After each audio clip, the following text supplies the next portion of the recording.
नमस्कार। भारत माता की, भारत माता की। આજના ધોરણ 10 અને 12ના શુભેચ્છા કાર્યક્રમમાં હિંમત હાઈસ્કૂલમાં જ્યારે આવવાનું થયું છે ત્યારે તમારી શાળાના સક્રિય અને ઉત્સાહી અને મારા અંગત મિત્ર એવા સુરેશભાઈ પટેલ સાહેબ, હમણાં જેમને શિક્ષણ જગતની ખૂબ સારી વાત કરી છે એવા પ્રકાશભાઈ કલાલ સાહેબ, આજ કેમ્પસમાં નોકરી કરે છે અને અમારી સાથે જોડાયેલા છે, નગરપાલિકામાં કોર્પોરેટર છે એવા શશિકાંતભાઈ સોલંકી, સાથે અહીંયા પ્રકાશભાઈ પણ પધારેલા છે, સમગ્ર સ્ટાફગણ છે, એમાંથી મારા ખાસ મિત્ર ચિરાગભાઈ પણ અહીંયા છે, એમની સાથે પણ ભણવાનો અમને અવસર મળેલો. મિત્રો, પ્રકાશભાઈએ ખૂબ સારી વાત કરી કે 1996માં એ પોતે અહીંયા તમારી સમકક્ષ તમે જેવી રીતના બેઠા છો એવી રીતના એ પોતે અભ્યાસ કરતા હતા અહીંયા. અમને એ અવસર નથી મળ્યો કે હિંમતમાં ભણવાનું મળ્યું નહીં. એ નસીબદાર છે કે એમને અહીંયા અભ્યાસ કરવાનો અવસર મળ્યો. તમે બધા પણ ખૂબ ભાગ્યશાળી છો કે હિંમત હાઈસ્કૂલ જેવી તમને શાળા મળી છે.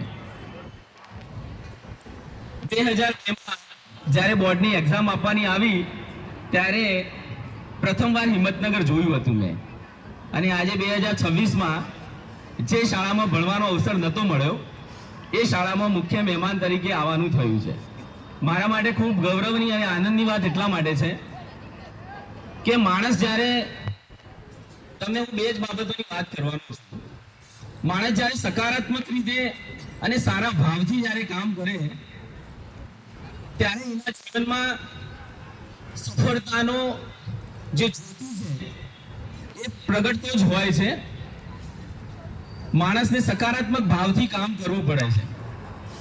તમે ભારતના ઇતિહાસને વાગોળજો અને ભારતના ઇતિહાસના એવા ઘણા બધા મહાનુભાવો છે, એમના જીવન ચરિત્ર વિશે અભ્યાસ કરજો તો તમને એ જાણકારી મળશે કે બધા જ જે વ્યક્તિઓ છે, પ્રણવ મુખર્જી હોય, અબ્દુલ કલામ હોય, પ્રતિભા દેવીસિંહ પાટીલ હોય, ઘણા બધા એવા મહાન વ્યક્તિઓ છે, સરદાર સાહેબ હોય, મહાત્મા ગાંધીજી હોય, એ બધા કોઈ પૈસાદાર નહોતા.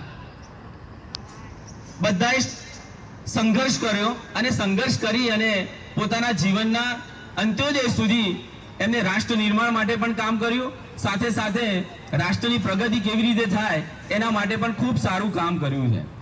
એટલે જીવનમાં પ્રકાશભાઈ એક બીજી પણ સરસ વાત કરી કે એજ્યુકેશન છે ને એ જીવનના તમામ રસ્તાઓ ખોલી કાઢે. તમારા પાસે જમીન ના હોય તો ચાલશે, તમારા પાસે ઘર નહીં હોય તો ચાલશે, પણ સારું શિક્ષણ હશે તો તમે એક દિવસ ચોક્કસથી સફળ બનશો. સારું એજ્યુકેશન એટલે એવું એજ્યુકેશન કે આજના સમયમાં આપણે બધા સૌથી વધારે માતા પિતાને બાળક પર્સન્ટેજ વધારે લાવે એમાં વધારે રસ હોય છે. જીવનમાં ટકા કે પર્સન્ટેજ બહુ જ મહત્વના નથી હોતા, પણ તમારી જે કાર્ય કરવાની જે શૈલી અને સૂઝ છે એટલે કે નોલેજ, એ નોલેજ એ તમારો પાવર છે. જો તમારામાં નોલેજ હશે ને તો તમને બધા જ જોબની ઓફર કરશે, પણ જો તમારામાં નોલેજ નહીં હોય ને તો તમને કોઈ જોબની ઓફર નહીં કરે. કારણ કે આજનો યુગ જે છે એ આધુનિક અને અપડેશનનો યુગ છે, એટલે આજના યુગમાં તમારે અપડેટ પણ થવું પડશે. સાહેબના વક્તવ્યમાં ખૂબ સારી એમને વાત કરી કે જીવનનું ઘડતર છે ને એ તમામ તબક્કાઓમાં આપણા જીવનમાં અપડેટ થવું પડે. જો અપડેટ નહીં થાવ, દાખલા તરીકે હું તમને એક એક્ઝામ્પલ આપું છું. આપણા વડાપ્રધાન નરેન્દ્રભાઈ મોદી સાહેબ સંઘનું જ્યારે કામ કરતા હતા ત્યારે ચોપડા લઈને જતા. ચોપડા એટલે મોટા મોટા ચોપડા હોય અને એમાં બધા કાર્યકર્તાઓના નામ લખવાના. જ્યારે ગુજરાતના સીએમ બન્યા ને 2002માં તો એમને પહેલા સોશિયલ મીડિયાની મીટિંગ કરી, સોશિયલ મીડિયા.